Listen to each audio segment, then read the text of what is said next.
Bueno, pues muy buenos días para todas las personas que se conectan acá a nuestra transmisión en Zoom. Desde ShareNet Colombia Family Planning 2030, LAC Hub Pro Familia y Save the Children, agradecemos su compañía en este webinar. Mi nombre es Diana Carolina Peña y hoy estaré acompañándoles como anfitriona en este webinar denominado Desafíos de acceso a servicios de salud sexual y reproductiva en contextos humanitarios de crisis o conflicto. Traemos esta conversación en el marco del Día Internacional de Asistencia Humanitaria, que se celebró el pasado lunes 19 de agosto, como parte de nuestras actividades de gestión de conocimiento en pro de la salud y derechos sexuales y reproductivos. Antes de empezar con la conversación, queremos recordarles a los participantes acá en Zoom que nos pueden dejar sus inquietudes y comentarios en el botón de preguntas y respuestas y pues las estaremos filtrando durante la conversación para hacerlos llegar a nuestros panelistas. Hoy nos acompaña en la moderación Fernanda Bedoya, directora del Derecho a No Obedecer, plataforma de incidencia latinoamericana de la corporación Otra Parte. Fernanda es profesional en Gobierno y Relaciones Internacionales y maestrante de Economía Aplicada y tiene estudios complementarios en Construcción de Paz y Prevención de Atrocidades. Es activista por la cultura de paz, la justicia climática y la integración social en contextos migratorios. Bienvenida, Fernanda, y muchas gracias por acompañarnos en este espacio. Muchas gracias a ustedes también por la invitación.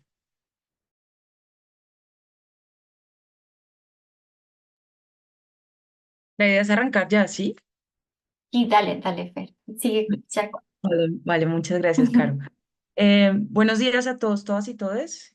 Muchas gracias por conectarse a este espacio en el que trataremos de abordar un poco esta sensación también que hay de crisis, de conflicto, que de repente sentimos que o está en nuestros territorios, o está en nuestro país, o está en el vecino, y necesitamos de cierta manera empezar a discutir y a tomar medidas alrededor de cómo los conflictos y las crisis humanitarias amplifican desigualdades que ya existen o crean unas nuevas que como consecuencia pues afectan el acceso a los servicios de salud y que además interrumpen de forma directa algunos derechos sexuales y reproductivos, especialmente digamos, al tener una crisis o la existencia de un conflicto, pues vamos a ver que algunas cadenas de suministros se ralentizan o se obstaculizan por completo y se empiezan a tener dificultades para accesos a servicios puntuales de salud sexual y reproductiva como atención prenatal, postnatal, interrupción voluntaria del embarazo u otros servicios generales relacionados. También vemos que en contextos de violencia, de conflicto o de crisis, pues empiezan a aumentar los flujos migratorios, empieza a aumentar también la búsqueda de protección internacional y en medio de esta movilidad humana, pues se generan también otros riesgos asociados a la violencia de género, a la explotación sexual, y se dan unos desplazamientos forzados tanto internamente como a través de fronteras internacionales. Y entonces también, no solo en el lugar de origen hay unos problemas de acceso a los derechos sexuales y reproductivos, sino que también durante su tránsito o durante su lugar de destino de acogida, las personas migrantes y refugiadas encuentran nuevas barreras para acceder a estos servicios. Em, Siendo ese el objetivo de este espacio, para mí es un gusto presentarles a nuestro primer ponente. Él es Carlos Ramos, está en Venezuela, es sociólogo, profesor universitario, investigador, magíster en estudios de la mujer y coordinador de monitoreo e investigación en la Asociación Venezolana para la Educación Sexual y Alternativa. Hola, Carlos, ¿cómo estás? Bienvenido a este espacio. Hola, ¿qué tal? Muchas gracias por la invitación y bueno, por permitirnos, bueno, tanto a mí como a Besa estar en este espacio que bueno, que luce bastante interesante. Muchas gracias, Carlos, por estar aquí. Nuestra segunda ponente es Erika García de UNPA. Ella es enfermera, magíster en políticas sociales, coordinadora de área de respuesta de humanitaria en UNPA Colombia. Actualmente trabaja en la promoción y programación de la salud sexual y reproductiva, la prevención, mitigación de riesgos y atención a sobrevivientes de violencias basadas en género en contextos tanto humanitarios como en emergencia. Bienvenida, Erika, también a este espacio. Muchísimas gracias, Fernanda. Un saludo al resto de panelistas y a las personas que nos acompañan. Muy al lugar, digamos, como esta discusión. Entonces, muy bienvenido, pues, todos los comentarios y lo que podamos hablar en este espacio. Gracias. Así será. Y nuestra tercera ponente es Débora Solís. Ella es profesora en educación diferencial y psicóloga social y educativa con formación de posgrado en género, salud sexual y de salud reproductiva, políticas públicas en educación y educación integral de la sexualidad. Desde el año 2015 es directora ejecutiva de la Asociación Chilena de Protección de la Familia, APROFA, organización con casi 60 años de trayectoria en la defensa de los derechos sexuales y los derechos reproductivos. Bienvenidos a este espacio. Bienvenida, profe Débora, también. Muchísimas gracias. Un saludo muy cariñoso a todas las personas que están hoy día con nosotros. A ti también, muchas gracias. Vamos a hacer una pequeña ronda y yo les invito a presentar qué hacen en un corto minuto, qué hacen en sus organizaciones por trabajar esta temática en estos contextos de crisis y conflicto. Y podemos empezar por el mismo orden en que los presenté. Em, y si se echan por ahí de pronto una pequeña anécdota de cuándo fue la primera vez que este tema les llamó la atención, qué fue lo que cambió ese día.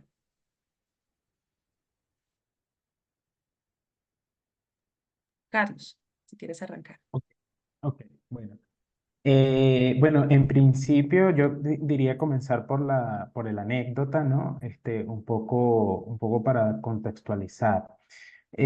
Bueno, la verdad es que en ABESA siempre, desde nuestra fundación en 1984, hemos vivido, bueno, muchísimas crisis, ¿no? Por supuesto, yo no estaba en ABESA en ese tiempo, pero hemos vivido diferentes crisis que han pasado por las diferentes situaciones políticas y económicas que ha pasado nuestro país. Y hemos aprendido, hemos tenido una vasta experiencia, ¿no? En atender o en enfrentar o confrontar situaciones de crisis, ¿no? Y la verdad es que a mí personalmente, bueno, participar, ¿no? De un trabajo tan importante y tan relevante como hace ABESA en una sociedad venezolana en la actualidad, pues me invita, ¿no? Me invita a continuar siempre con la investigación y el estudio de, bueno, de lo que sucede en nuestro país. Y esa es, digamos, la base de nuestra organización. En un contexto actual en donde pues, el Estado venezolano desde el año 2013 no publica datos actualizados y oficiales sobre salud sexual, sobre salud reproductiva y otros tantos datos desde todo punto de vista demográfico, socioeconómicos, ambientales, etcétera, ha sido fundamental para esa producir datos científicos y confiables. Ese ha sido pues uno de los primeros pasos para hacer frente a la crisis, ¿no? En Venezuela, ¿no? Y que entendiendo además que no es solo una crisis humanitaria, sino además clásica, sino que es una crisis humanitaria que está asociada pues a un conflicto político que no se resuelve, que continúa y a un conflicto económico que tiene además diferentes causas, ¿no? Que por supuesto no son imputables a una sola situación, sino a múltiples situaciones que caracterizan bueno, esta crisis, ¿no? Que tenemos acá. Por otro lado, ha sido fundamental la incidencia política, ¿sí? Por los derechos sexuales y por los derechos reproductivos. Creemos que, bueno, sin ese trabajo de tratar de incidir en la política pública, de incidir por la garantía de los derechos sexuales y de los derechos reproductivos, de ser veedores del Estado en ese cumplimiento y garantía de esos derechos, pues entonces es muy difícil, ¿no? Digamos, tratar de hacer frente a una crisis. Y por debajo de esto, pues que sí que hemos hecho otras cosas desde el punto de vista no solamente de la asistencia humanitaria, ¿sí? Sino también del fortalecimiento de las capacidades que tenemos, es decir, de seguir contribuyendo al desarrollo. Venezuela ha sido un país que, digamos, muy rápidamente ha cambiado, ¿no? De escenario. Un escenario donde era un país que era contribuyente, ¿sí? de los órganos de asistencia humanitaria, es decir, contribuíamos con recursos a la asistencia humanitaria en el mundo y dimos rápidamente un vuelco y ahora somos más bien, digamos, recibidores, ¿no? de asistencia humanitaria. Entonces, en ese campo, pues, a veces también ha fortalecido capacidades de actores claves, tanto de funcionarios, ¿sí? como de actores que han hecho vida en el ámbito humanitario en los últimos tiempos y fortalecido las capacidades en los temas que nos corresponden, que son derechos sexuales, derechos reproductivos y sobre todo también, bueno, en violencia sexual, violencia basada en género. Hemos promovido la educación sexual dentro de diversas actividades en comunidades, en sectores locales, además de producir datos y hacer incidencia política, y hemos acompañado a víctimas de violencia sexual y violencia contra las mujeres desde la atención psicológica. Por ejemplo, en el año 2023 alcanzamos en todas estas, digamos, actividades y servicios que hemos desplegado en nuestro país un total de 7.000 personas, ¿no?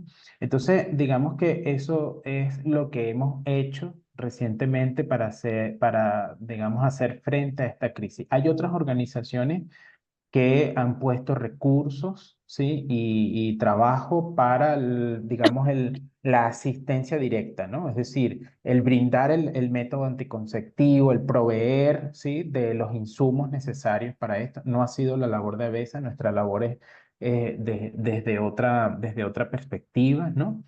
Pero sabemos que esto es fundamental, ¿no? O sea, si no hay ese corredor también de proveer los insumos que hacen falta, bueno, pues entonces las palabras también se las termina llevando el viento, ¿no?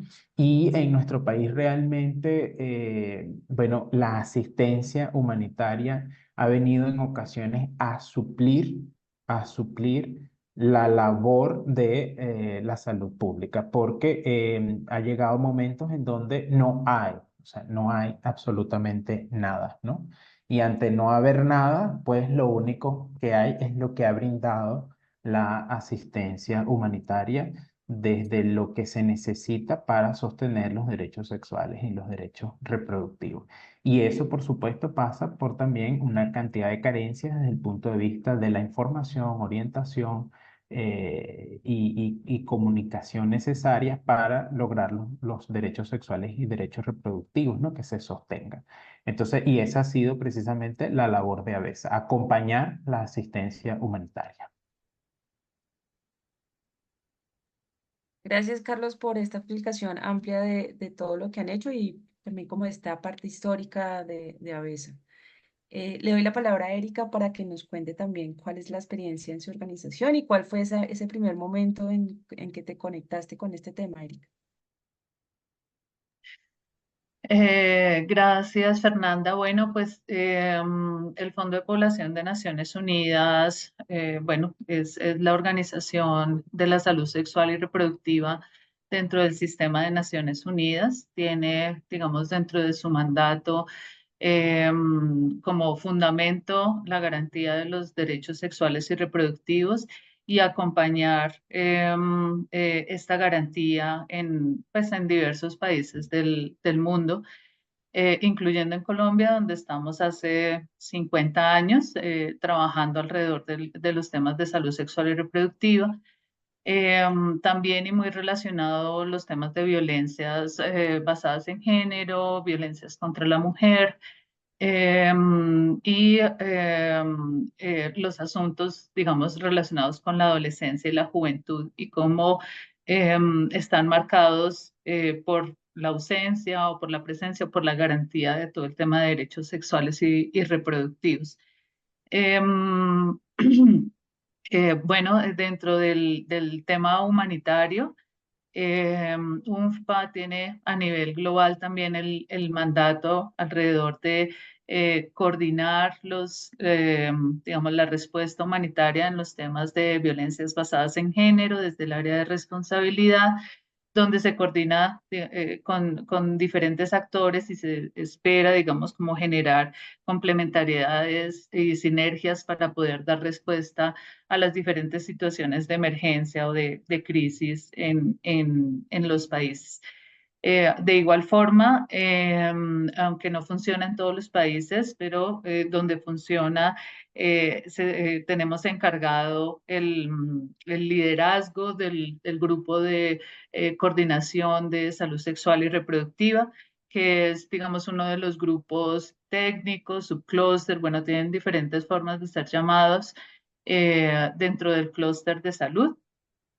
Y desde allí, digamos, es un poco la misma función en términos de poder reconocer, visibilizar, generar datos alrededor de las afectaciones que tienen especialmente las mujeres y las niñas en el marco de las crisis y poder fortalecer una respuesta coordinada, complementaria, de calidad, de acuerdo a estos estándares internacionales para la situación. Bueno, no tengo como una anécdota particular, lo que pasa es que yo ya soy viejita y hace mucho tiempo trabajo en esto y no me acuerdo por qué terminé trabajando en esto, pero llevo más de, no sé, 15 años o más trabajando en los temas de derechos sexuales y reproductivos. Y en últimas creo que es una vocación muy personal de pues sentir en el cuerpo, sentir en la vida, digamos, las diferencias que hay alrededor de la discriminación, de la ausencia de derechos, de visibilizar un poco el sufrimiento y la angustia que esto causa desde lo personal y lo colectivo de otras mujeres. Y creo que desde ahí, digamos, he ido tal vez fortaleciendo, robusteciendo eso, pero creo que siempre he tenido como esta curiosidad, digamos, alrededor de, pues de cómo estas diferencias de poder impactan la vida de las mujeres y de las personas. Lo dejaría por ahí, Fernanda, gracias. Gracias a ti, Erika, por resaltar sobre todo y contextualizarnos sobre qué hace el Fondo de Población de Naciones Unidas, por contarnos también parte de su trayecto histórico en países como Colombia y claro, por traer tu experiencia desde los sentipensares, que son los que muchas veces nos movilizan a liderar estos temas. Profe Débora, para ti la palabra. Muchas gracias. Bueno, contarles que yo soy directora ejecutiva de una institución que nace a propósito de una crisis humanitaria en la década del 60. En la década del 60, específicamente el año 64, Chile vivía una crisis humanitaria en relación a una altísima tasa de mortalidad materna producto de abortos clandestinos que realizaban las mujeres que vivían en Chile a propósito de que en esa época en Chile no existía ningún método anticonceptivo, ¿no? La canasta básica del Ministerio de Salud no contaba con ningún método que permitiera a las mujeres o a las personas que gestan, ¿no? Poder regular su fertilidad, su reproducción. Y de ahí en adelante creo que el mandato que ha tenido APROFA, hace ya el próximo año cumplimos 60 años, tiene que ver justamente con atender a grupos de población que emergen por crisis humanitarias o por desigualdades e inequidades profundas que se viven en nuestros países, y de atenderlos y acercarlos a la política pública y dar una respuesta en materia de salud sexual y salud reproductiva. Creo que una de las cosas que más me ha llamado la atención en relación a las crisis humanitarias que hemos vivido en los últimos años tiene que ver con la invisibilidad de estas mismas a propósito de la situación que viven las personas, ¿no? Recientemente estuve en la frontera norte de Chile, donde hay una situación dramática en relación a la situación que están viviendo producto de la movilidad mujeres y niñas que cruzan desde Perú o desde Bolivia, y cómo la salud sexual y la salud reproductiva no es algo que esté presente como una primera necesidad o como una primera demanda, ni desde los grupos de población, ni de las personas que desde el Estado deberían dar una respuesta en este sentido. ¿A qué me refiero? Me refiero a que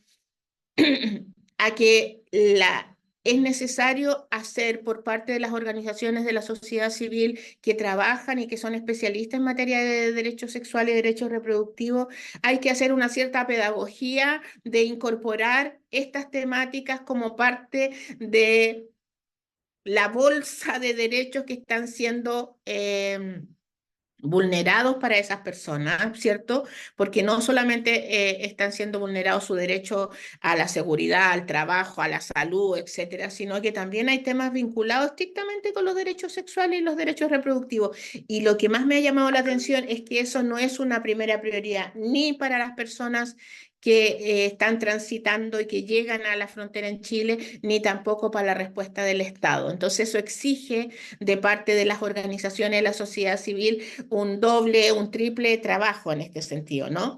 Y lo otro que me llama profundamente la atención es cómo estas crisis humanitarias nos desarman, por decirlo de alguna manera, como aquellos estándares que tenemos de atención, de respuesta, nos vienen a desarmar un poco eso y nos obligan a movilizarnos también internamente como organización para dar respuestas que sean mucho más pertinentes a este grupo de población. Muchísimas gracias, profe Dora, también por resaltar especialmente que esto no está en las primeras tres líneas, a menos de necesidades primeras en contextos de crisis y conflicto. Les invitamos ahora a ver un video de Karina Cantizano. Ella es asesora regional de salud y nutrición en Save the Children y nos estará hablando de la importancia de abordar esta temática en los contextos mencionados.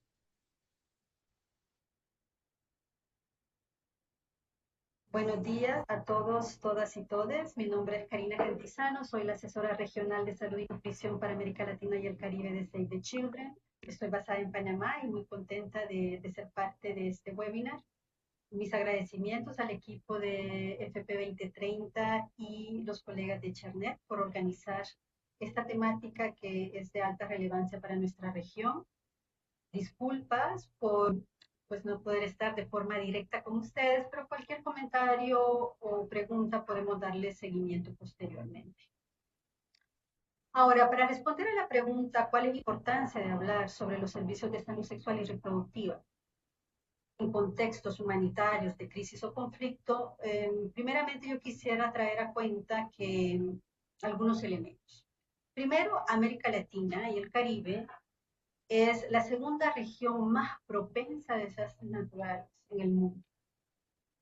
Ya llevamos alrededor de 190 millones de personas en los últimos 20 años afectadas por desastres naturales en la región. Y aparte de esto, tenemos un contexto bastante complejo. Recordemos que América Latina está sufriendo altamente el impacto del cambio climático. Todos lo hemos experimentado recientemente. Asimismo, es una región donde estamos viendo altas tasas de violencia, aumento del crimen organizado, aumento de la desigualdad y de la pobreza. Las crisis migratorias, los flujos migratorios que estamos evidenciando desde hace algunos años. Entonces, todos estos riesgos entrelazados crean situaciones de vulnerabilidad y repercuten gravemente en las poblaciones para poder preparar, para poder responder y para poder recuperarse a estas situaciones que llevan a contextos de crisis o contextos humanitarios. Hemos visto ahora cuando viene a la salud sexual y reproductiva, ha estado evidenciado y lo vimos en la pandemia del COVID, pero también los desastres naturales experimentados en algunos de los países de Centroamérica o de Sudamérica, que los servicios de salud sexual y reproductiva son los servicios que se dejan de lado cuando es el momento de responder a una crisis humanitaria. Y normalmente el presupuesto o los recursos se centran en la respuesta a esas situaciones humanitarias. Y muchas veces se dejan de lado todo lo que tenga que ver con servicios de rutina, servicios de salud sexual y reproductiva, tanto preventivos como de atención. Entonces ahí vemos que si nosotros no seguimos hablando de esto, considerando que tenemos poblaciones altamente vulnerables en todos los países, estos servicios y estos derechos que las poblaciones tienen no serán incluidos en los planes de preparación y respuesta. Entonces, nuestro deber y nuestro mandato es ver cómo podemos hacer la incidencia necesaria para que en los países, en todo plan de preparación y respuesta, tanto a un conflicto, a una crisis humanitaria aguda como crónica, incluya la provisión de servicios de salud sexual y reproductiva de forma oportuna y adecuada y de alta calidad, porque también ese es otro problema. La calidad se ve afectada en muchos de los servicios que se proporcionan en estos contextos, porque no se cuenta con toda la estructura de los servicios adecuados. Está bien documentado que durante las crisis humanitarias, tanto agudas como crónicas, el aumento de la mortalidad materna y neonatal se evidencia, así como también aumento de abortos inseguros, de embarazos no deseados, de la falta de atención a enfermedades como el VIH, incremento de enfermedades de transmisión sexual.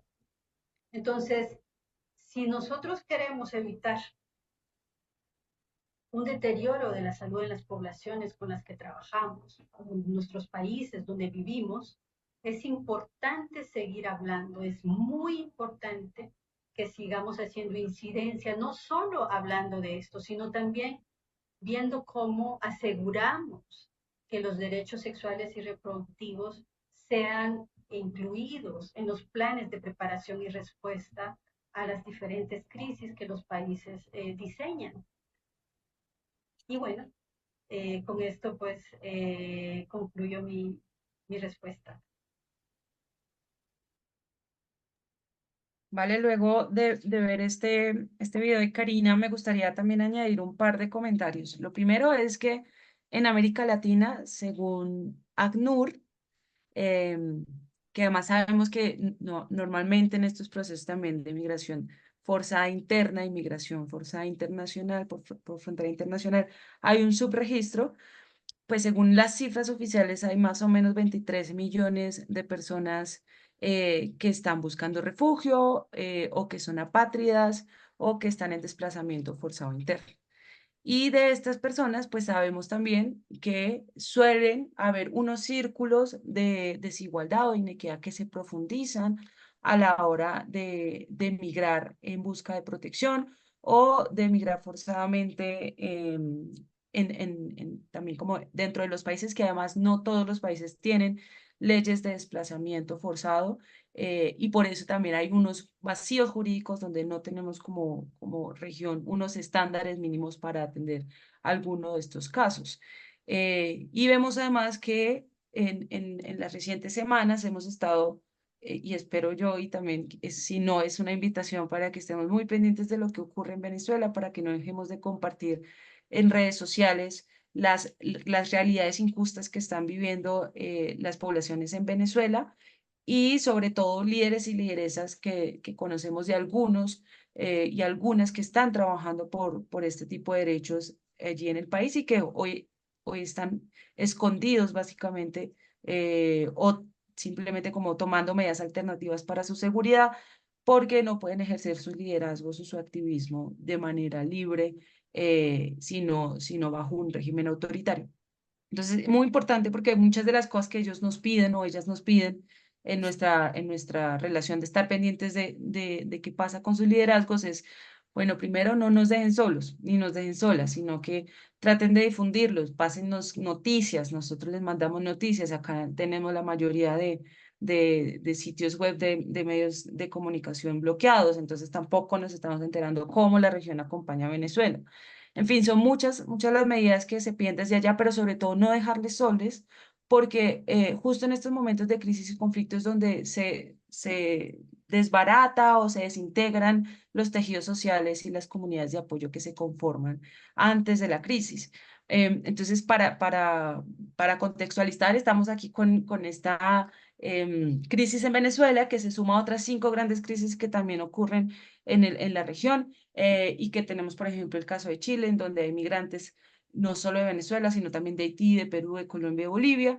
Y tenemos también el caso de Colombia, la frontera por el Darién, en el que están pasando, algunos dicen 91, otros dicen 95 tipos de nacionalidades diferentes. Y bueno, esto nos hace preguntarnos sobre todo cuáles son los principales retos y cómo podemos fortalecer esos sistemas de salud y digamos, redes de apoyo o redes comunitarias que también sostienen y aseguran o promueven que se garantice el acceso a derechos sexuales y reproductivos para las personas que están en medio de una crisis o de un conflicto.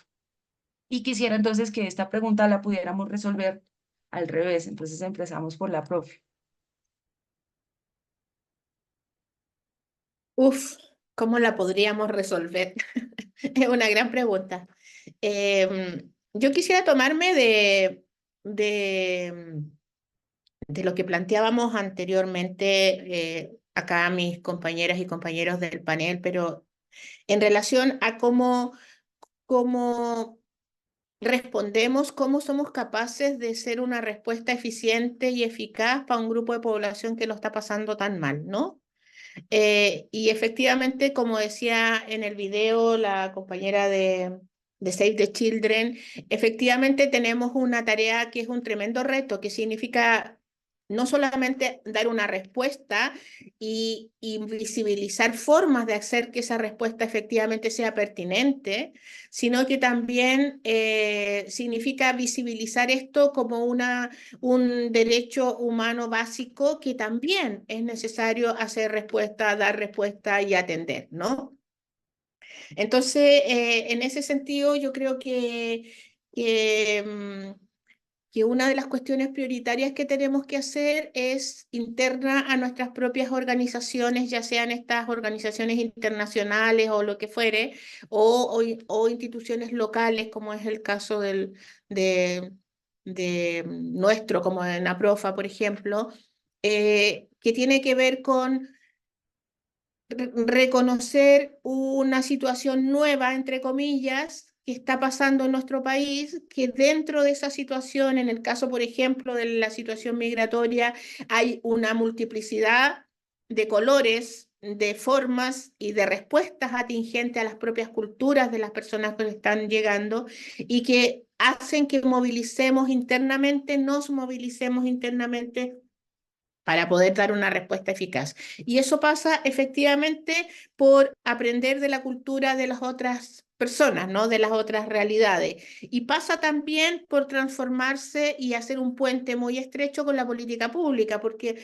esta es una tarea principalmente de los estados. Nosotros estamos ahí porque tenemos mayor plasticidad también para dar una respuesta, somos más rápidos, somos más eficientes, pero efectivamente no nos podemos olvidar que esta es una tarea de los estados y hacer este puente con el estado para que esta estructura rígida que suelen tener las estructuras estatales puedan permearse a nuevos desafíos y a generar nuevas respuestas para efectivamente poder acompañar situaciones de alta vulneración de derechos, o sea, lo que estoy contando que pasa en la frontera norte de Chile, sin duda, desconozco lo que pasa en otros países, no los he vivido, conozco en la literatura, pero no lo he vivido, pero lo que yo viví en la frontera norte es una cuestión realmente de crisis humanitaria en todo el esplendor de su palabra, o sea, hay necesidad, una respuesta urgente a una necesidad que están viviendo personas que están en riesgo vital a propósito de que si no hay una respuesta del Estado.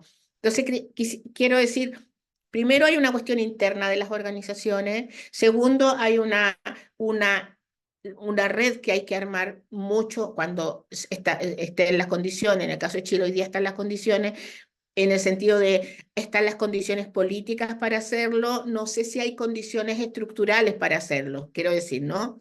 porque hay una cierta forma de hacer política desde la política pública, que es lo que se ha venido haciendo hace 100 años, y hoy día el escenario nos dice, eso que usted tiene como respuesta no sirve para esta crisis humanitaria.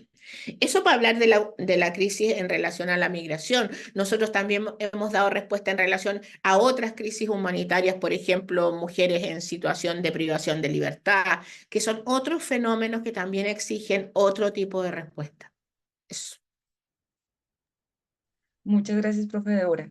Le doy la palabra a Erika para que también nos cuente desde su perspectiva cómo ve estos retos para fortalecer tanto el sistema de salud y a las comunidades de apoyo, a las comunidades de corte comunitario que acompañan también a las personas en el acceso a sus derechos sexuales y reproductivos.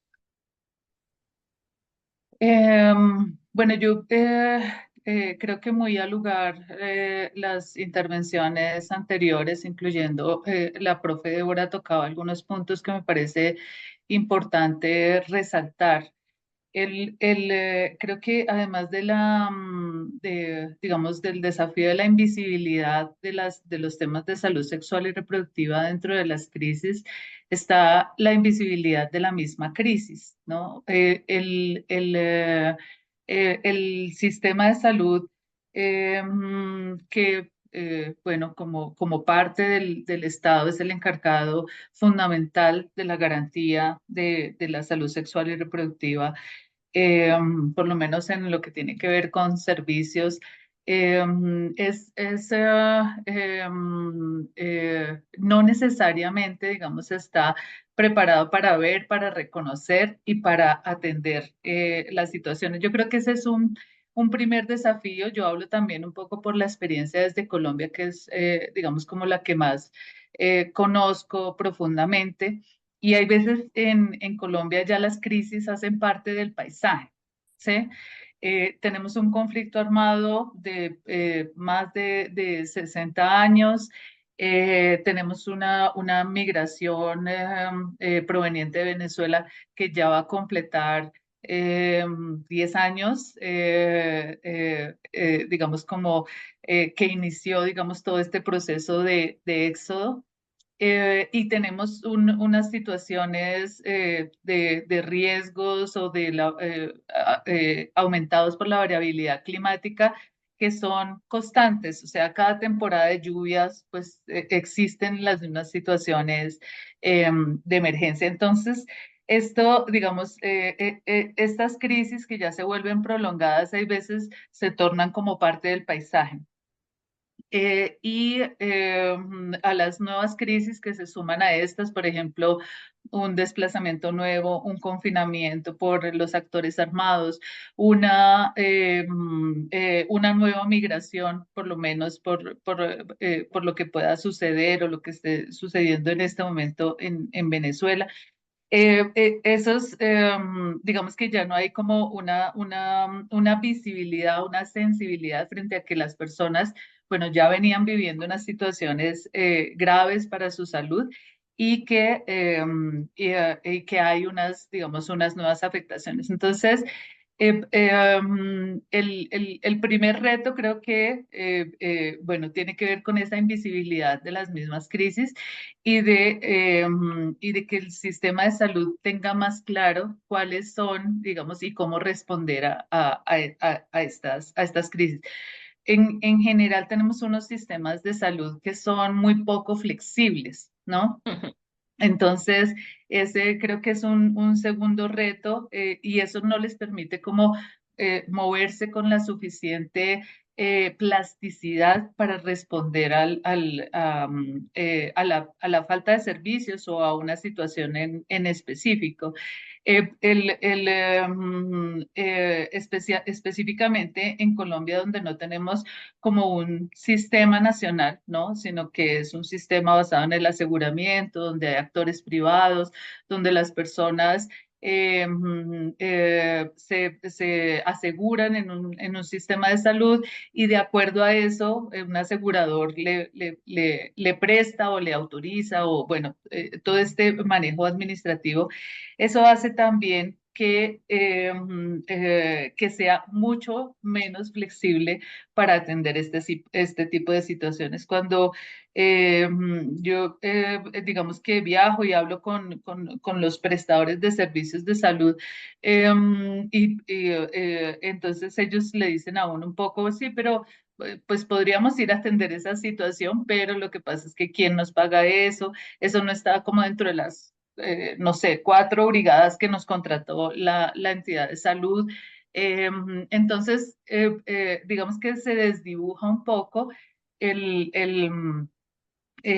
pues todo el sufrimiento, la vida, lo que están viviendo las personas, y el sistema de salud no está siendo capaz de responder. Otro ejemplo, digamos, palpable de esto es que efectivamente cuando empieza la crisis migratoria en Colombia, hay un sinfín de organizaciones que vienen a cubrir estas necesidades de atención humanitaria en salud de la población migrante. Y esto, digamos que se hizo en Colombia un sistema alternativo, ¿no? De salud, no basado en el sistema de salud, y hoy todavía existe. Entonces, lo que ya debería haber sido como asumido por el Estado, ¿sí? Porque la atención humanitaria, bueno, además tiene unos tiempos, etcétera, no ha sido, no ha podido ser absorbido por los sistemas de salud públicos, y debido pues un poco a esto.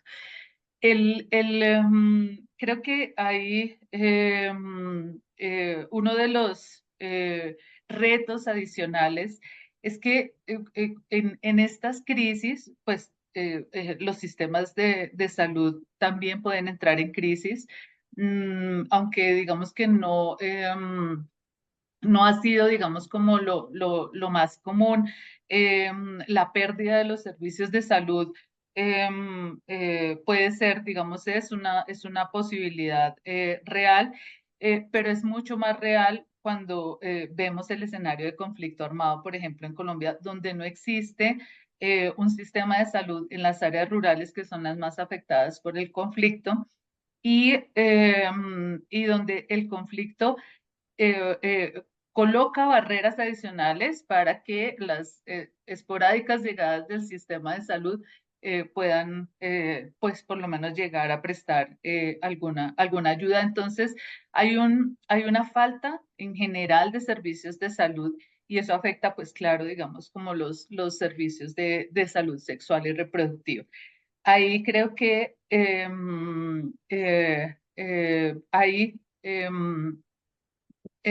posibilidades, o bueno, hay, creo que los actores comunitarios, ya que los nombrabas, han tenido, porque esto no es nuevo tampoco, pero han tenido que suplir muchas de las acciones en salud y del cuidado de salud que hace el Estado. Y este es un recurso muy valioso dentro de las comunidades en Colombia. Tenemos, por ejemplo, un número muy importante de parteras tradicionales que, especialmente en zonas de conflicto, con población indígena, afrocolombiana, vienen a surtir muchas de las acciones del Estado, incluso organizaciones de la sociedad civil, organizaciones de base comunitaria, y muchos actores en salud. Pero voy a esto porque estos actores en salud también tienen unos niveles de su capacidad, ¿no? Y generalmente trabajan sin un reconocimiento, generalmente cumplen funciones del sistema de salud, pero no tienen ese reconocimiento ni tienen ese apoyo para hacer mejor sus acciones. Y a esto también voy en que pues un desafío adicional es que existen, o bueno, que en estas situaciones de crisis deberían estar más popularizados, sí, tener mucho más desarrollo de estos sistemas comunitarios, pero también los sistemas autoadministrados. Entonces, por ejemplo, hay muchas cosas en salud sexual y reproductiva que le podrían dar una mayor autonomía a la persona sin necesidad de que estuvieran los servicios de salud. por ejemplo, en el tema del manejo de una interrupción voluntaria del embarazo, en el manejo de algunos temas de anticoncepción, que las personas podrían tener mayor autonomía. De esto, digamos que aunque ya hay unos desarrollos muy importantes a nivel global, no todos los países tienen legislaciones que son proclives y que ayudan. Bueno, todavía estamos muchos incluso en el proceso de que lo atiendan en los servicios de salud, pero muchas personas podrían hacer muchas de estas cosas en su casa y más cuando no cuentan con servicios de salud, o sea, ponerse una inyección para anticonceptiva o administrarse un tratamiento para la interrupción voluntaria del embarazo. Entonces, estos todavía, además, son pues desafíos en términos de lineamientos, políticas que podría tener el sistema de salud y la normatividad alrededor del sistema de salud. Bueno, solo he nombrado algunos, pero quería tal vez decir que es, digamos, como refrasear un poquito y decir que es muy importante que los sistemas de salud pues tengan planes de respuesta a las emergencias que les permitan ser mucho más flexibles para dar respuesta adecuada a las necesidades de las poblaciones en crisis, que es muy importante el reconocimiento de las crisis que existen y no que sean parte, digamos, del paisaje de los países, y que deben haber entonces estas respuestas específicas, que debemos invertir más en los sistemas comunitarios y que deberíamos invertir más también o garantizar de mejor forma que las personas tengan autonomía y más dentro de estos contextos donde los servicios de salud no son los adecuados, los suficientes o no hay el suficiente acceso. Todas estas situaciones, digamos que creo que podrían, digamos, como fortalecerse para mejorar el acceso a los servicios de salud sexual y reproductiva. Muchas gracias, Erika, también por todo este pool de retos que pudiste identificar y que también las identifica el Fondo de Población de Naciones Unidas. Es el momento de Carlos también para contarnos, Carlos, desde dónde estás, desde lo que estás viviendo en las recientes semanas y también ya de manera prolongada, cuáles han sido sus principales retos para Venezuela en materia de acceso a este tipo de derechos y también, como decíamos, del fortalecimiento de las comunidades de apoyo. Bueno, sí, fíjense, bueno, yo creo que hemos hablado, bueno, de la crisis en Venezuela y de cómo esto tiene una relación y una afectación a la región. Y bueno, yo pudiera apuntar, ¿no? Pudiera apuntar cómo se ve la cosa desde esta acera, ¿no? Desde este lado de quienes estamos en Venezuela. Y fíjense que hablando incluso, bueno, de todo este flujo migratorio, en ABESA realizamos un estudio, ¿no? En 2023, ubicado zonas o en estados fronterizos, ¿sí? Que justamente de la frontera con Colombia, en donde precisamente dábamos cuenta, ¿no? De la situación de la salud sexual y la salud reproductiva. Y por ejemplo, eh, datos. 35% de las mujeres y las adolescentes no acceden a métodos anticonceptivos, ¿sí? En la población de estos estados fronterizos. Y esto implica que es un porcentaje de necesidades insatisfechas de anticoncepción 25% más alto que el promedio de la región, según el Fondo de Población para 2019. Encontrábamos también que 6 de cada 10 mujeres, niñas y adolescentes no asisten a servicios de salud sexual y de salud reproductiva. Embarazadas no recibían control prenatal dentro de los estándares mínimos que también, bueno, muestra tanto la Organización Mundial de la Salud como el Fondo de Población, ¿no? Entonces es una cosa muy, digamos, inestable, ¿no? Ese acceso a los controles prenatales. Por ejemplo, igualmente 85%, ¿sí? de estas mujeres, niñas, adolescentes que encuestamos, no, y además, bueno, esto fue una encuesta de 400 mujeres, niñas, adolescentes, no conocían a qué instituciones pudieran acudir porque simplemente no tenían a mano o información o bien no sabían si existían estas instituciones en caso de ser víctima de violencia sexual. También encontramos en un estudio reciente una prevalencia de 40%, ¿sí? Es decir, 4 de cada 10 personas han sido víctimas de violencia sexual en los últimos un estudio más nacional, no acotado a estados fronterizos.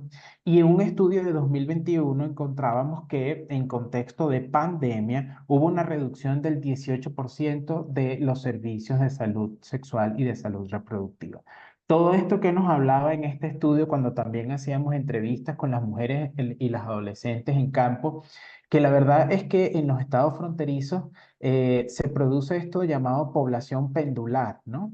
Que es una población, bueno, de mujeres y niñas que van y vienen, ¿sí? A Colombia precisamente para cubrir sus necesidades de salud sexual y de salud reproductiva, que por supuesto en Venezuela no están cubiertas. Encontrábamos también, por ejemplo, que no hay en los hospitales, digamos, la infraestructura de laboratorio y los insumos necesarios para, por ejemplo, procesar una citología, ¿no? Y que entonces todas estas cosas eran cubiertas por el sistema de salud colombiano, ¿sí? O bien para las venezolanas que de alguna manera también tienen documentos colombianos y podían acceder al sistema de salud colombiano, o bien por venezolanas que no tenían esta oportunidad, pero que eran atendidas por parte de la respuesta humanitaria. Entonces, bueno, ese es el contexto, ¿no? Ese es el contexto, además en un país que antes había recibido migración colombiana y ahora está llevando migración a Colombia, ¿no?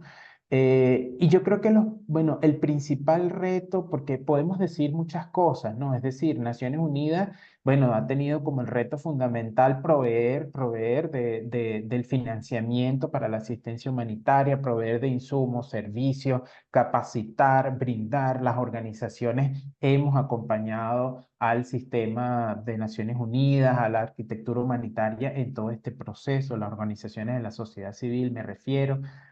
Pero la verdad es que sí pudiéramos invertir en mayor financiamiento o buscar, ¿no? Mayor financiamiento para esto. Podemos, las organizaciones, fortalecer más el espacio, fortalecernos para poder incidir, para poder exigir, para ser veedores de lo que está sucediendo, producir datos, digamos, atender a la población.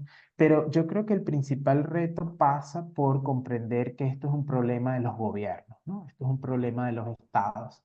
Y si los gobiernos, que son la cabeza de nuestros estados, no avanzan, ¿no? Hacia, bueno, miradas más asociadas a los consensos, al diálogo, ¿sí? A comprender que, bueno, detrás de todas estas crisis políticas, que no se resuelven, ¿sí? Está justamente, bueno, las personas más vulnerables son las que pagan estas crisis, ¿no?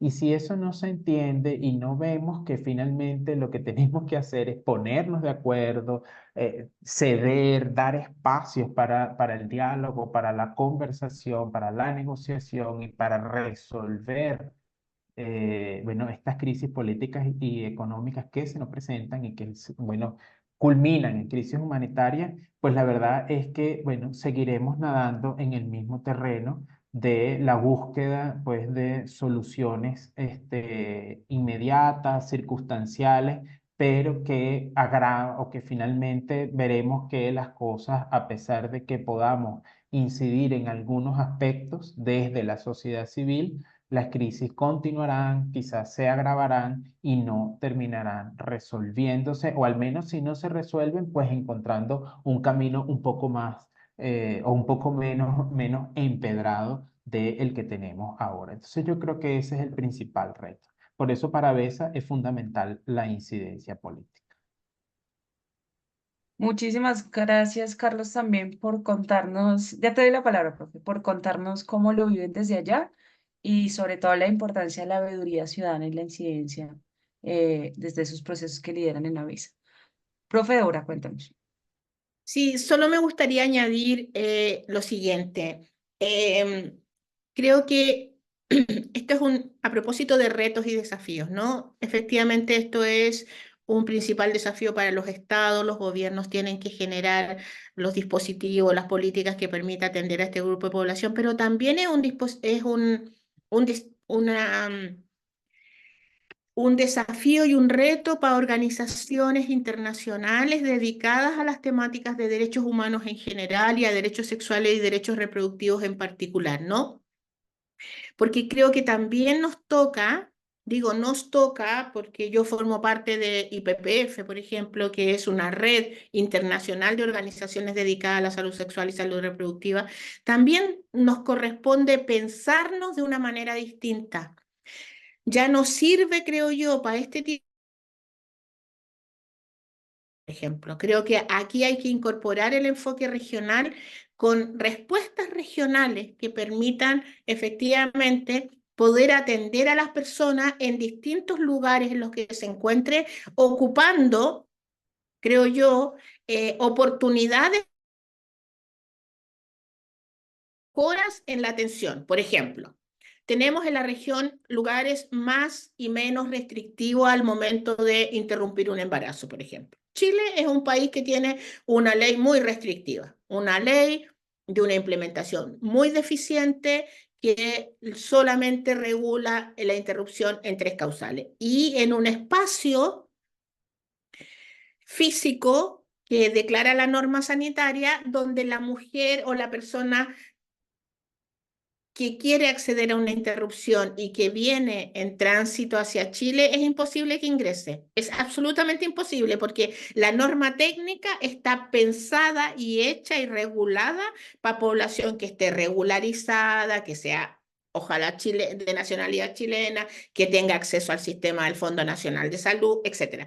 Una serie de obstáculos que a una persona que viene de fuera entrando y que va a decir, quiero interrumpir un embarazo por las razones que fuere, Chile va a ser un país que tiene muy baja respuesta en ese sentido. Pero las condiciones son distintas en los países que limitan Chile. Entonces, creo que una de las cuestiones que nos tenemos que pensar, además de fortalecer lo comunitario, salir del espacio, comillas, box sanitario para la atención, salir a la comunidad, etcétera, tiene que ver con un pensamiento y adosado a esto y un financiamiento para tener una respuesta regional que articule respuestas por lugares geográficos. Eso es lo que yo creo. Súper, muchas gracias, profe, por traernos la importancia de la visión y las respuestas articuladas como región, que nos falta mucho avanzar en varios temas, desde vernos y involucrarnos y responsabilizarnos como región.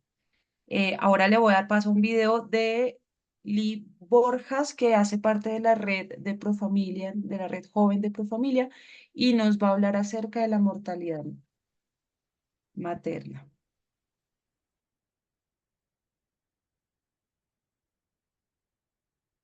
Hola a todos, todas y todes. Soy Lee, voluntario en la Red Joven de Profamilia, en la ciudad de Montería. Hoy abordaremos un tema de vital importancia como lo es el acceso a servicios de salud sexual y reproductiva en contextos humanitarios de crisis o conflicto. El acceso a estos servicios es esencial, pero en situaciones de crisis se vuelve aún más crítico. En América Latina y el Caribe, según el Fondo de Población de las Naciones Unidas, el 60% de las muertes maternas evitables ocurren en contextos de emergencia. Esto refleja cuán urgente es mejorar el acceso a estos servicios, que pueden ser una cuestión de vida o muerte. En este webinar exploraremos los principales desafíos que enfrentan las personas en crisis para acceder a estos servicios, desde la falta de infraestructura hasta la ausencia de políticas efectivas. También discutiremos soluciones innovadoras y ejemplos de buenas prácticas que pueden marcar la diferencia en estos contextos. Les invito a participar activamente en esta conversación, compartiendo sus expectativas y haciendo preguntas. Su voz es fundamental para enriquecer este diálogo y juntos podemos contribuir a mejorar el acceso a estos servicios en los contextos más desafiantes. Bueno, y luego de ver este video también me gustaría pasar a un tema que es muy importante y son las cadenas de suministro. Hace poco, la semana pasada, hablaba con cooperantes suecos acerca de un fondo que se va a abrir para acceder a servicios de salud mental en psicoterapia y en psiquiatría para las personas que están en Venezuela. Y, y bueno, hablábamos primero pues también de la importancia de la salud mental dentro de los sistemas de salud en este momento de crisis. Y segundo, de qué pasaría si, por ejemplo, a alguien se le diagnosticara un tipo de enfermedad mental que necesitara medicación y no hay medicamentos en Venezuela en este momento. Entonces, las cadenas de suministro tienen una gran importancia y quisiera también preguntarles a cada uno de ustedes cuáles han sido esos casos de éxito o las medidas que ustedes conocen que han sido probadas y que funcionan en estos tipos de crisis o en escenarios de conflicto. Y podemos arrancar con Erika.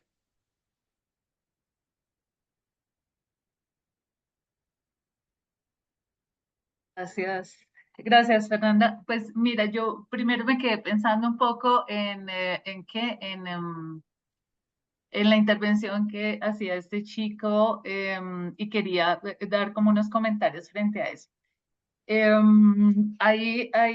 Como para complementar la información que él nos da, de un análisis que hacíamos hace poco, el 60% de las muertes maternas en el mundo efectivamente pues ocurren en situaciones, digamos, o en contextos humanitarios. Y en Colombia hemos encontrado que el 70% de las muertes, o sea, más que, digamos, lo que está como estimado globalmente, el 70% de las muertes hoy están sucediendo en contextos de guerra en Colombia.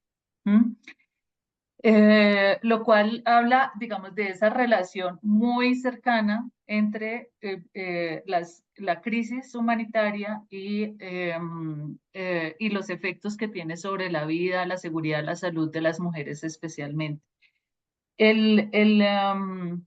También creo que es importante decir que de toda, o sea, de toda la muerte materna que se cuenta en Colombia, porque hay una que no se cuenta, las muertes maternas de las mujeres migrantes que no viven en Colombia no se cuentan en Colombia, ¿no?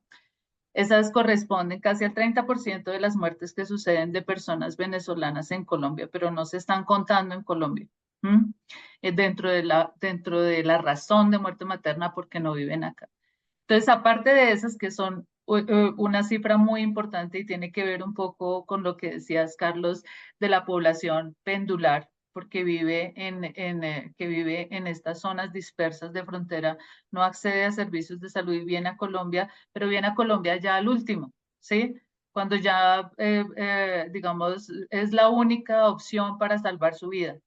Entonces, y muchas veces ya no hay posibilidades, digamos, llegan unas condiciones críticas o incluso los servicios de salud, hay veces hacen unas remisiones, no remisiones formales, sino remisiones que envían a las personas porque ya no tienen cómo atender un caso de gravedad en sus instituciones de salud.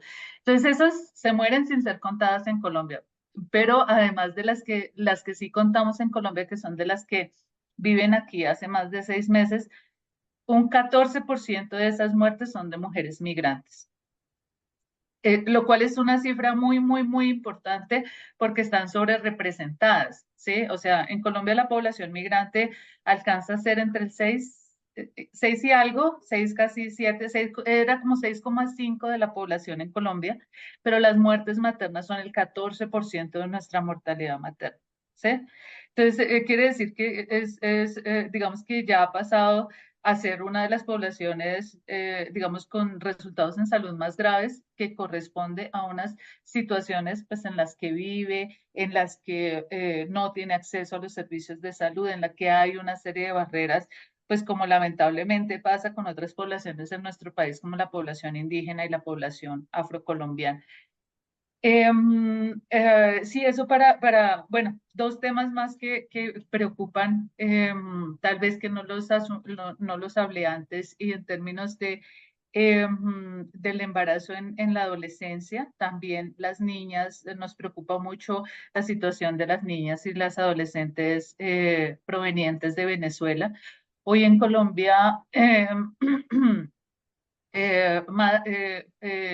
del total de los embarazos, entre el 20 y el 21%, del total de los partos de mujeres migrantes en Colombia, entre el 20 y el 21% son niñas y adolescentes, ¿sí? Eso es mucho más alto de lo que sucede en Colombia, ¿no? Que estamos en algunos lugares en el 13 hasta el 17%. Entonces, eso también informa de una vulnerabilidad aumentada, y lo mismo pasa en territorios de conflicto. O sea, en Chocó, bueno, mientras que en el país, por ejemplo, tengo una mortalidad materna de 36, si no estoy mal, muertes por 100.000 habitantes. En el Chocó, en este año, vamos en 300 por 100.000 habitantes, lo cual es una diferencia abismal. Y lo mismo pasa tanto con la fecundidad, con la tasa de fecundidad específica para niñas y adolescentes, y con los embarazos y los partos que suceden aquí. Entonces, sí, o sea, como solo para fortalecer que está muy relacionado el tema de los conflictos, que debemos, de los conflictos, de las situaciones de crisis humanitarias y los efectos que tienen para la salud sexual y reproductiva, y que es muy importante, como decía la profe Débora, fortalecer las relaciones entre países, fortalecer cómo deben funcionar los servicios de salud y los servicios comunitarios para resolver, digamos, o para dar respuesta a estas crisis. Y ahora sí, sobre la pregunta específica de las cadenas de suministro, digamos que nosotros tenemos un sistema propio alrededor de todos los temas de suministro de métodos anticonceptivos, que pues en tiempos de crisis ha sido, digamos, bastante eficiente, ¿no? Porque hay, digamos que, bueno, hay todo un proceso previo, o sea, que implica como toda una preparación de acuerdos con proveedores mundiales de métodos anticonceptivos, de diferentes insumos que son básicos, ¿sí?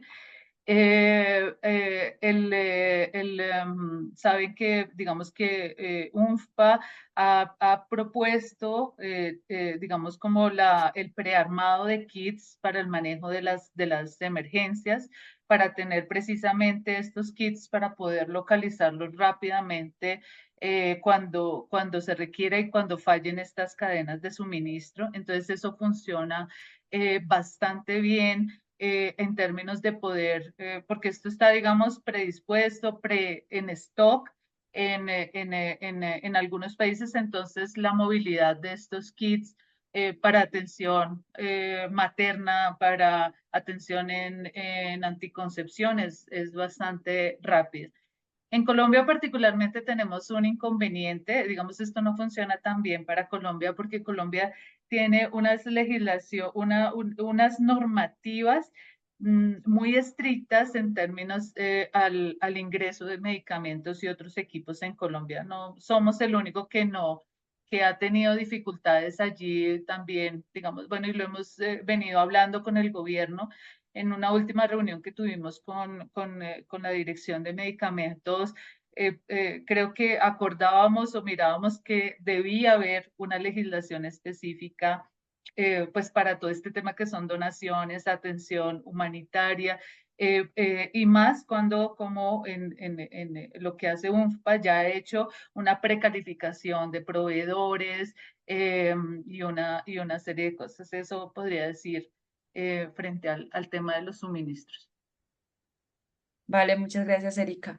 Carlos, cuéntanos también, ¿qué experiencia exitosa conoces de cadena de suministros que has podido ser testigo o liderar desde Venezuela o hacia la región? Bueno, antes de llegar allí también, bueno, agradecer igualmente a Erika por los aportes de datos e información que añadió a partir de la intervención que realicé. Y justamente hablando bueno, de embarazo adolescente, que fue una de las cosas que mencionó, bueno, busqué rápidamente el dato que teníamos de ese estudio 2023 y nos decía justamente que en esos zonas fronterizas, ¿no? 8 de cada 10 adolescentes, ¿sí? Habían vivido la experiencia de embarazo y 7 de cada 10 tenían hijos, ¿no? Entonces, o hijas. Entonces, bueno, ahí estamos como en la situación, ¿no? Y lo que nos están diciendo los datos y precisamente, claro, son poblaciones que por el hecho de su carácter pendular, pues no están contándose ni allá ni acá tampoco, ¿no? Además acá por todas las dificultades que hay en el conteo y y no solo en el conteo, sino también que no tenemos el dato real fidedigno, porque no hay publicación, como dije antes, desde el año 2013 de datos oficiales sobre salud sexual y salud reproductiva y otros temas, ¿no? Con respecto entonces a la cadena de suministros, bueno, nosotros en ABESA la verdad es que no hemos participado directamente en programas digamos, de abordaje de asistencia humanitaria para incidir en esta cadena de suministros, ¿no? De medicamentos y de anticonceptivos.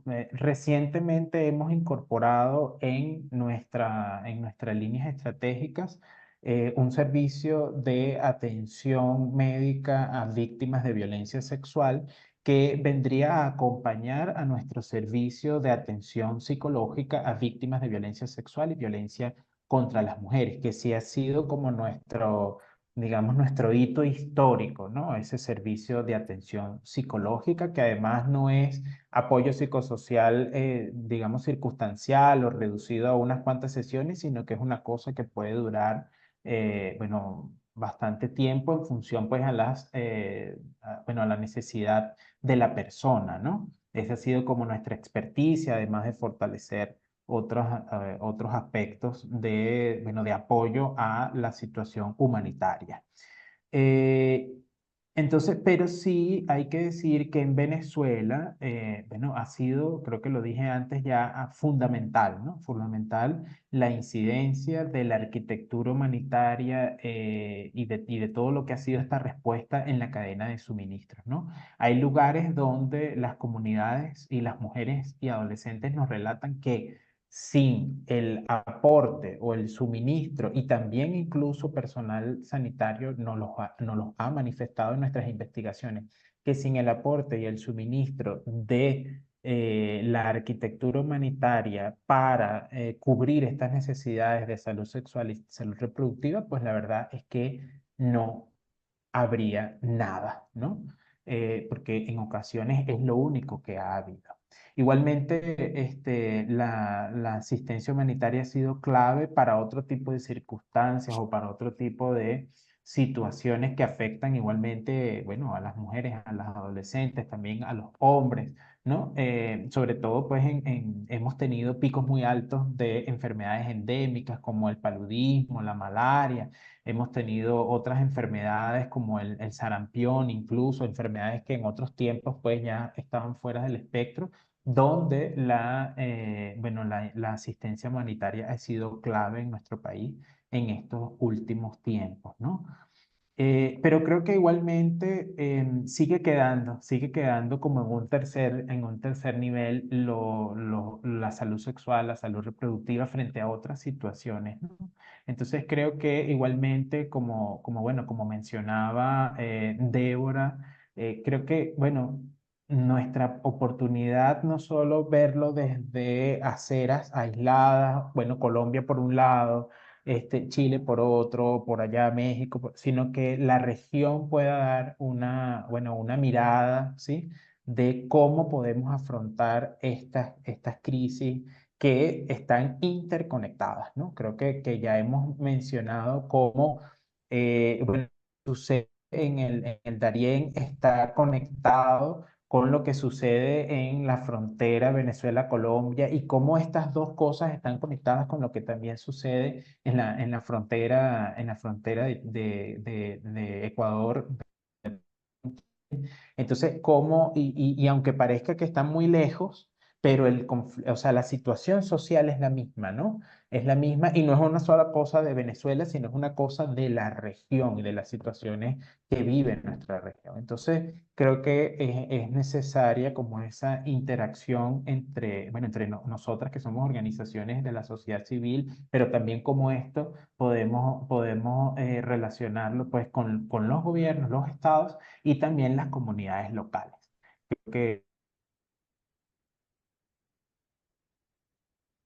sino con las diversas necesidades de nuestras poblaciones. Muchas gracias, Carlos, por tu intervención y le doy la palabra ahora a la profe Dora también para que nos cuente su experiencia desde las cadenas de suministro. Sí, mira, desde la experiencia de Chile, en APROFA nosotros somos proveedores de medicamentos, tenemos farmacia, importamos medicamentos de salud sexual y salud reproductiva. Yo diría que el principal problema en Chile no está en quiebre de stock de productos de suministros anticonceptivos, de medicamentos vinculados a la salud sexual o a la salud reproductiva, sino que tiene que ver con el acceso a estos medicamentos, ¿no? Eh, y esto tiene que ver con la normativa chilena primero tiene que ver con la política chilena, de que efectivamente en este país, eh, por un lado, tenemos estándares según la OCDE altos de ingresos, lo que nos hace absolutamente, o sea, nosotros no contamos con ningún tipo de apoyo de organismos internacionales en este sentido. Nuestra oficina de UNFPA en Chile es una sola persona con la cual dialogamos constantemente, pero que nunca existen recursos para apoyar este tipo de iniciativas. Eso por un lado, y por el otro lado, una economía profundamente neoliberal que hace que depende del poder adquisitivo que tengas para poder acceder a los servicios, ¿no? Y eso corre para todo el mundo que esté en este territorio, ¿sí? Para la persona que nació aquí, trabajó aquí, tiene su seguro de salud y no sé qué, que tiene que comprar el método anticonceptivo, o para la persona que viene llegando y que tiene que tener recursos económicos para comprarlo. Entonces yo creo que el problema no tiene que ver con el quiebre de stock necesariamente, sino que tiene que ver en nuestra experiencia como APROFA, cómo las personas no tienen los recursos para comprar las pastillas, el método oral, no tienen el recurso para acceder a una ecografía para ver si están embarazadas o no están embarazadas, no tienen los recursos para hacerse los análisis de sangre, por ejemplo, en materia de un control de sus cuerpos, etcétera. Entonces, creo que en el caso de Chile, a no ser que hayan situaciones muy críticas como pandemia COVID, por ejemplo, y ese tipo de cosas, el quiebre de stock no es un recurrente en nuestro país, sino que tiene que ver con el quiebre brutal de acceso a las personas que no pueden pagar ni por los medicamentos ni por el acceso a los servicios. Vale, muchas gracias, profe Dora. Vamos a darle paso a un último video que tenemos para hoy. En este vamos a ver a Florencia González, es la coordinadora nacional del proyecto Luxemburgo para el Fondo de Población de Honduras.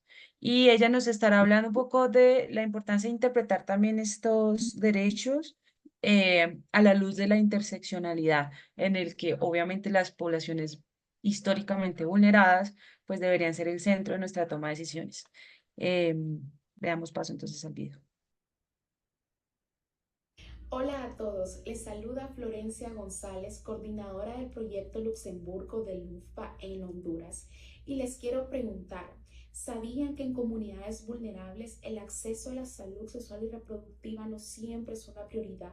Y esto es porque en Honduras y en países vecinos tenemos servicios de salud en condiciones precarias, con bajos recursos, mala infraestructura y poco personal médico, en el que el personal se ve en la obligación de atender otros problemas y dejar la salud sexual y reproductiva de último.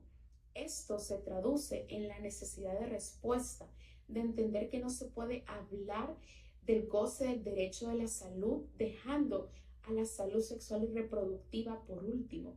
Además, es importante entender que esta debe ser aplicada desde un enfoque interseccional, porque no podemos mitigar un problema sin considerar todas sus variables. Gracias. Vale, bueno, y ya nos aproximamos al cierre. Tenemos una última pregunta que me gustaría que fueran muy concretas y concreto en su respuesta. Y aquí hemos hablado un poquito como de es responsabilidad de los estados, pero también somos más flexibles o más plásticos desde la sociedad civil para atender las crisis. Entonces, creo que podemos llegar a la conclusión de que esto es realmente una cosa que requiere muchísimo trabajo para que se vuelva un esquema de gobernanza colaborativa donde distintos actores, los comunitarios, la cooperación internacional, los sistemas de las instituciones, organismos de Naciones Unidas, el Estado también desde lo ejecutivo, pero también desde lo legislativo y judicial, estemos más o menos articulados y diciendo acá hay unos mínimos donde vamos a operar, ¿cierto? Y podamos transferirnos información, generar programas intersectoriales, digamos, tener un grado mínimo también de comunicación y de articulación de acciones. En ese sentido, me gustaría que pudieran nombrarme una y solo una medida que consideren que es importantísima poder aplicar para incentivar esos escenarios de colaboración o de articulación intersectorial.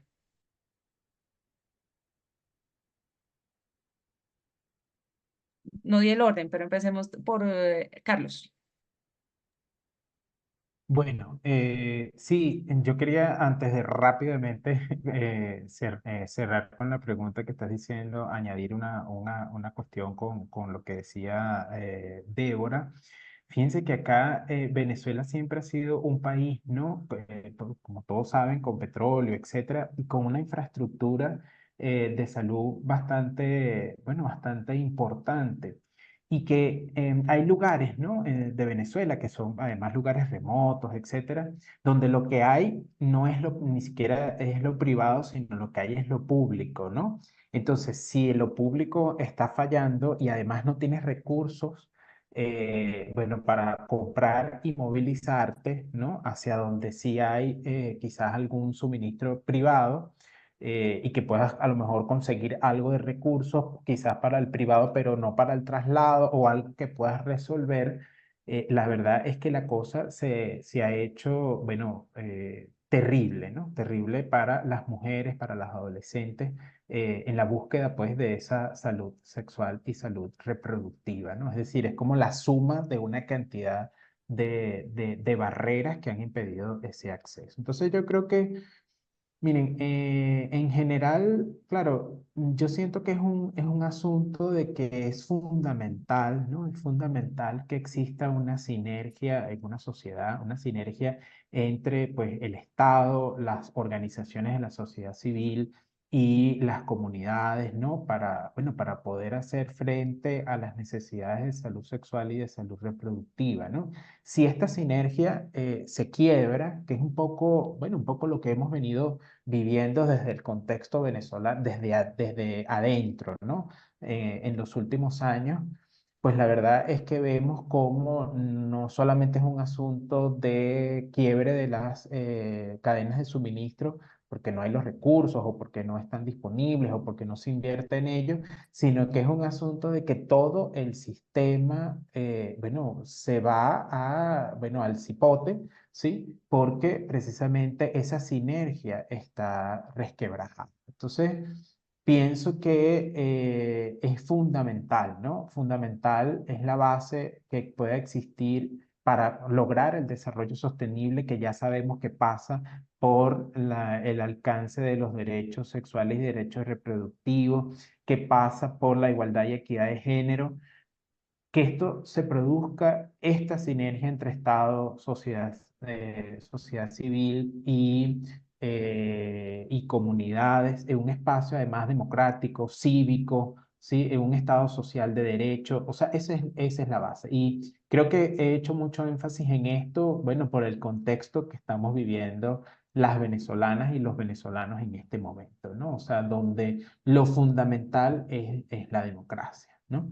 Después, cuando hemos logrado o hemos alcanzado ese espacio cívico de garantía de derechos, entonces, bueno, con lo demás, ¿no? Entonces vamos y seguimos con la exigencia bueno, de los derechos sexuales, de los derechos reproductivos, apoyar, fortalecer, producir, generar, ¿no? Y promoviendo ese cambio social a una sociedad, pues, justa, equitativa, con todo lo que esperamos, bueno, de lo que debe ser una sociedad desde la visión de nuestras organizaciones. Pero creo que según lo que estamos viviendo en Venezuela, es la base para continuar. Si no hay este espacio cívico, pues no hay organizaciones, y si no hay organizaciones, no hay veeduría, y si no hay veeduría, pues no hay cambio social, porque los estados, los gobiernos se atrincheran en visiones muy, digamos, poco amplias, ¿no? Sobre los problemas que nos atañen. Tal cual, sus posiciones son cada vez más reduccionistas y negacionistas de derechos, y no solamente en contextos quizá autoritarios, sino también en general vemos una tendencia de la región a perder territorio ya ganado en materia de derechos humanos.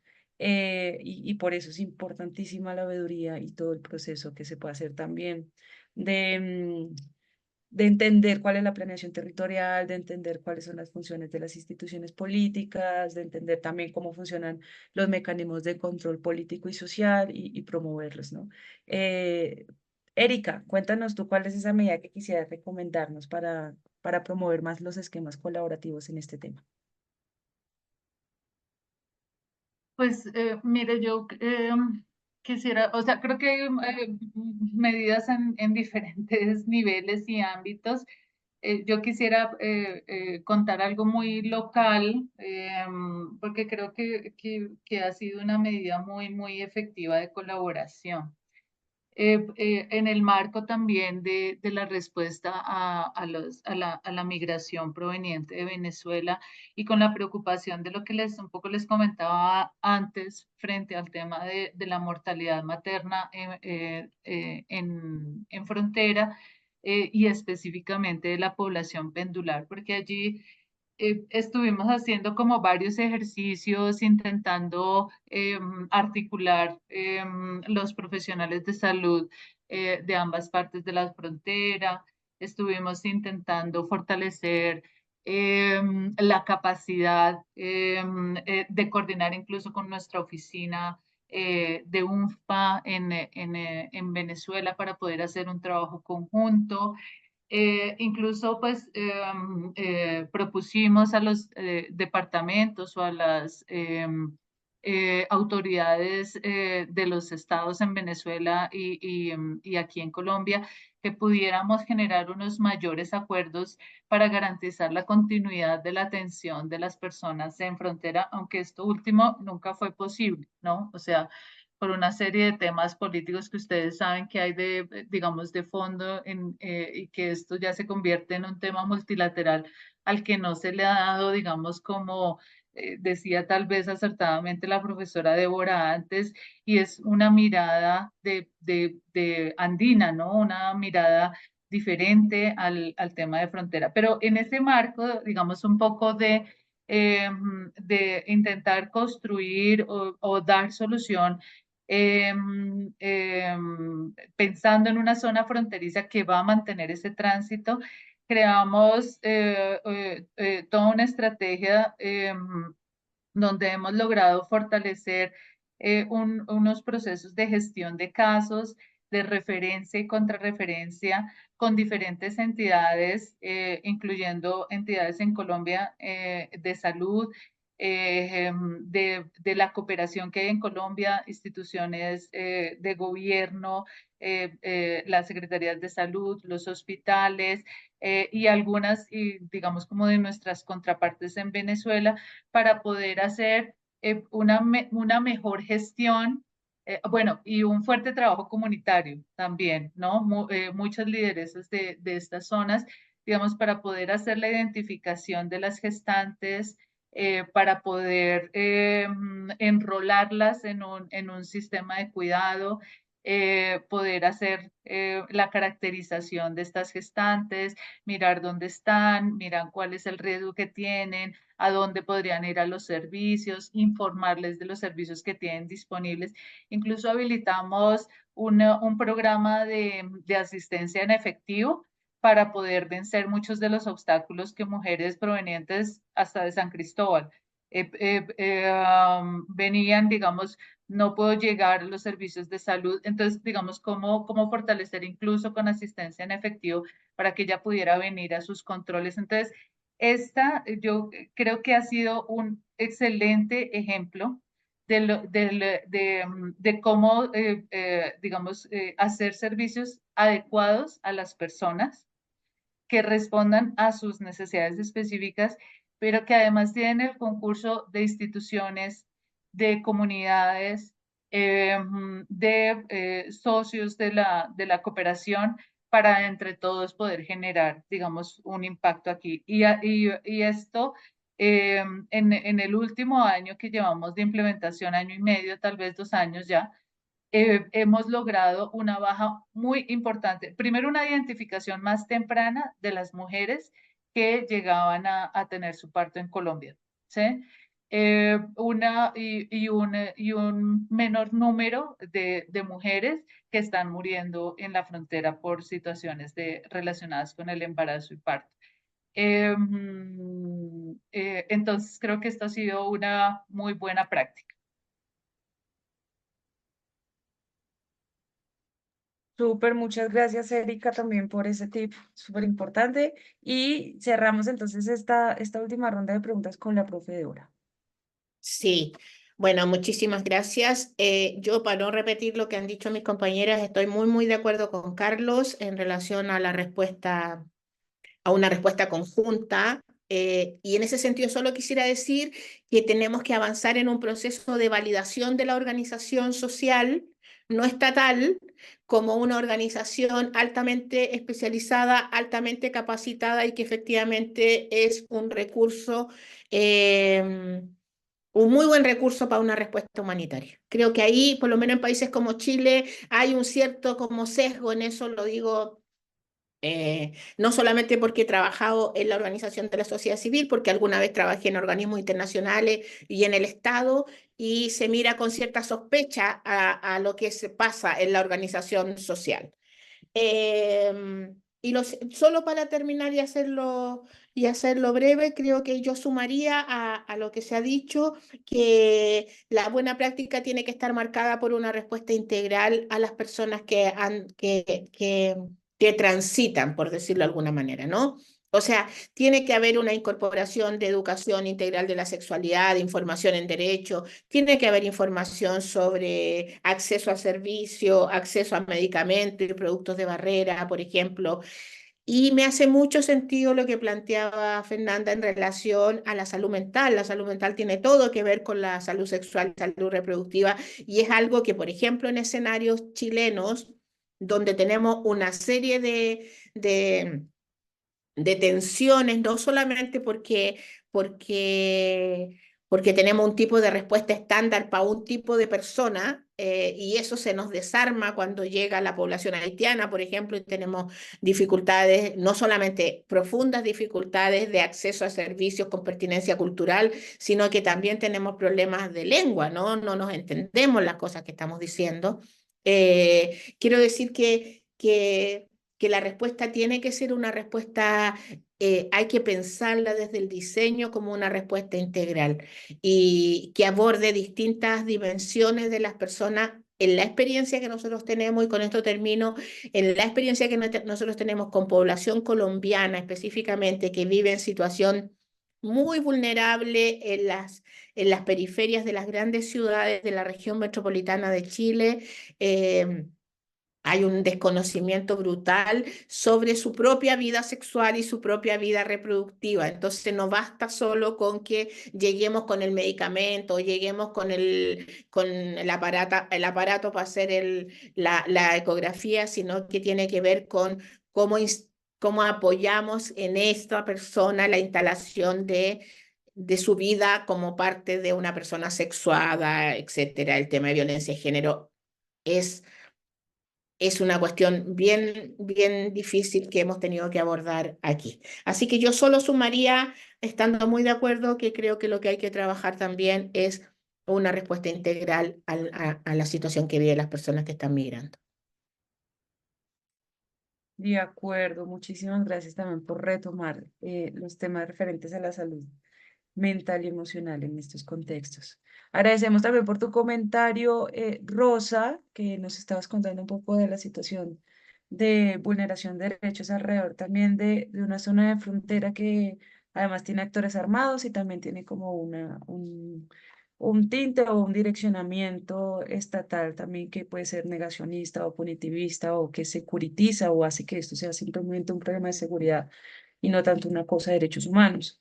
Em, y hay una pregunta en nuestra sección de preguntas y respuestas que me gustaría quizá que Erika nos pueda ayudar a contestar. La pregunta dice, abro comillas, una de las respuestas y estrategias regionales y globales son las redes feministas y lesbofeministas de acompañamiento en aborto. ¿Cómo tanto las instituciones, redes y organizaciones globales están articuladas con el trabajo de estas redes que en muchos escenarios de crisis y criminalización terminan resolviendo el acceso a un aborto seguro?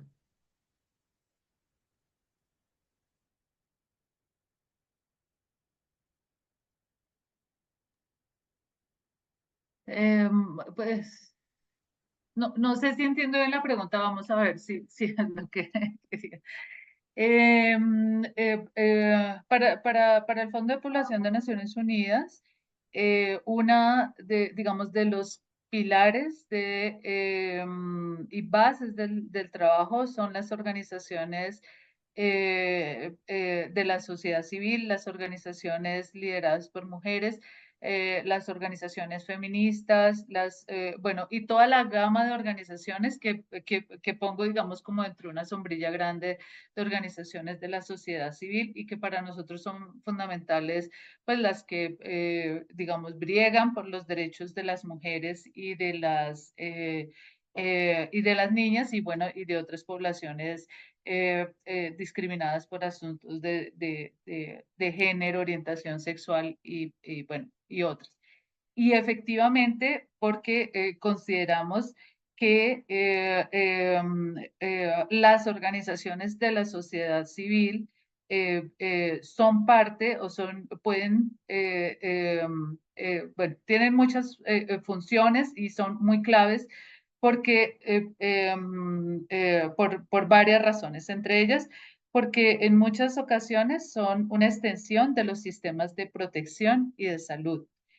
Tienen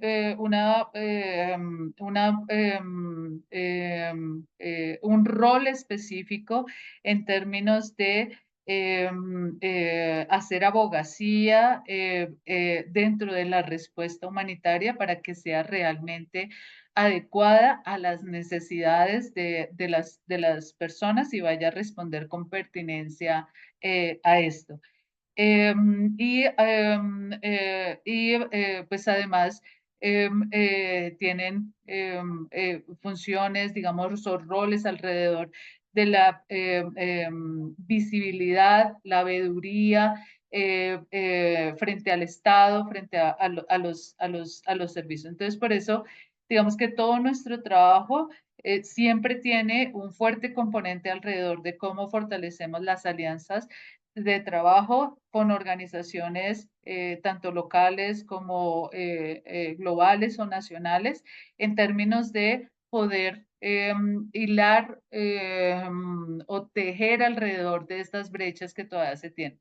Y considero que efectivamente uno de los temas en los que creo que ha tenido una participación muy destacada, muy importante dentro del país y creo que sin eso no se hubiera tenido, digamos, el avance que tenemos hoy en la legislación y ha sido toda la labor del movimiento feminista alrededor de la conquista, digamos, de los derechos alrededor del derecho al aborto y del derecho a una interrupción voluntaria del embarazo. Y que se hace no solo, digamos, desde la abogacía, desde la legislación, sino desde el apoyo de diferentes formas, porque además hay diferentes organizaciones, médico, legal, acompañamiento, incluso son nuestros apoyos muchas veces en temas de gestiones de casos o de casos que encontramos sin esto. Entonces, sí, creo que hay que, precisamente en eso hablaba de reconocer el trabajo que tiene la organización social, las organizaciones dentro o como parte de los sistemas de cuidado en el país de protección y de salud. ¿Sí? Súper, muchas gracias. Yo espero que hayamos contestado a tu pregunta, Eliana, y quizá añadiría que bueno, que como sociedad civil o como tercer sector, a mí me gusta siempre vernos en dos roles principales, además de la atención a las comunidades o a las personas que impactamos de forma directa, es siempre un rol de traducción. Digamos, traduzco lo que dice la academia a un tomador de decisión, lo que le dice la ciudadanía a un tomador de decisión y viceversa, también es como esa importancia que rebote la información también para que las comunidades estén más informadas. Y por otro lado, también es hacer de puentes. Muchas veces es ser ese que funciona de pegante y hace que un actor X se junte con un actor Y. Entonces creo que ahí también tiene mucho que ver los colectivos feministas que apoyan esos tipos de trabajos y articulaciones. Quisiera ya para cerrar agradecerles a nuestros tres panelistas. Muchísimas gracias por toda su experiencia. Podríamos quedarnos en un encuentro quizá de 2 días conversando sobre estos temas, pero se nos acabó el tiempo y simplemente me gustaría como hacer un breve resumen de mis notas, que además fueron muchas, entonces de verdad gracias por la bondad en el compartir sus experiencias y conocimientos, y quisiera como tratar algunos puntos. Lo primero es que es muy importante tener datos para la toma de decisiones, lo hablamos muy al comienzo, hay una escasez de datos. Y algunas sospechas también de que hay deliberación en no tener datos, ¿no? A veces en regímenes más autoritarios o en regímenes democráticos, pero que de todos modos son un poco negacionistas o reduccionistas de derechos, pues ¿a quién le importa recoger una data? Bueno, ahí también podemos tener un vacío. Luego tenemos entonces que hacer muchísimo trabajo también por la incidencia política, entendida también existen unos órganos que son judiciales, otros que son legislativos y otros que son ejecutivos, y a todos hay que hablarles, a todos hay que sentarlos a la mesa a formular políticas, a formular estrategias articuladas. Necesitamos también trabajar alrededor de la cadena de suministros, pero también en otros aspectos como el acceso o las limitaciones monetarias que se tienen a estas cadenas de suministros.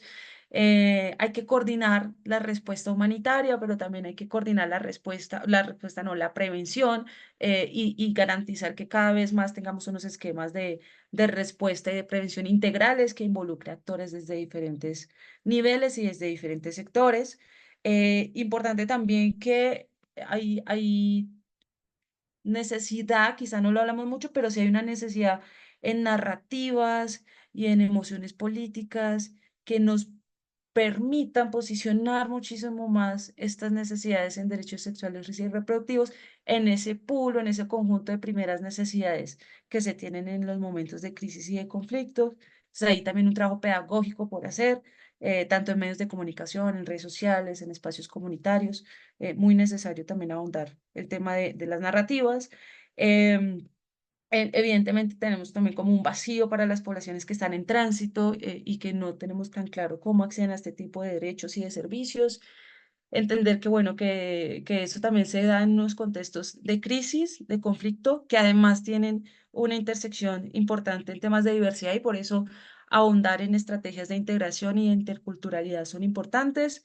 Que finalmente también tenemos como un reto porque esto no sea invisible, porque además de que esto ya es una crisis de salud, no sea invisible en una crisis de conflicto o de, o de violencia, que evidentemente, digamos, los sistemas de salud deberían ser un poco más un poco no, mucho más flexibilizados para atender las crisis y que es muy importante el rol de los actores comunitarios, el de las colectivas, el de las lideresas comunitarias también, que pues suplen también algunos servicios que no los da el sistema, digamos, general de salud, sino algunos aprendizajes y sabiduría mucho más ancestral y tradicional de las comunidades que vale la pena también proteger y que además tenemos o necesitamos fortalecer mucho más los sistemas de los sistemas autoadministrados, que son servicios que también podemos, simplemente no hay la necesidad de ir a un sistema, a un punto de salud, sino que también lo podemos usar directamente y que hay también un montón de mitos y de limitantes al acceso que hay que revisar y tratar de derrumbar. Importantísimo también poder hacer cada vez más veeduría y no olvidar pues que esto es un tema de salud mental en el que también debemos ponerle la lupa. Agradecemos a todos y a todas por su conexión. Yo le voy a pasar la palabra nuevamente a Carolina y también muchas gracias al programa de planeación familiar 2030 que nos invitó a este espacio. Muchas gracias, Fernanda, y muchas gracias también a nuestros panelistas. Ya con esto entonces damos por cerrado nuestro espacio. Agradecemos a todas las personas que se mantuvieron conectadas en este webinar. Les recordamos seguirnos en redes sociales, @ShareNetColombia y @FP2030LACHub para que esta red de conocimiento continúe creciendo. Muchas gracias, Fernanda, por tu gran trabajo en la moderación. Me sumo a los agradecimientos también por la generosidad en compartir y en la información que nos dieron a Carlos, Erika y Débora. Y a todas las personas les deseamos un lindo día y un feliz resto de semana. Que estén muy bien. Muchísimas gracias.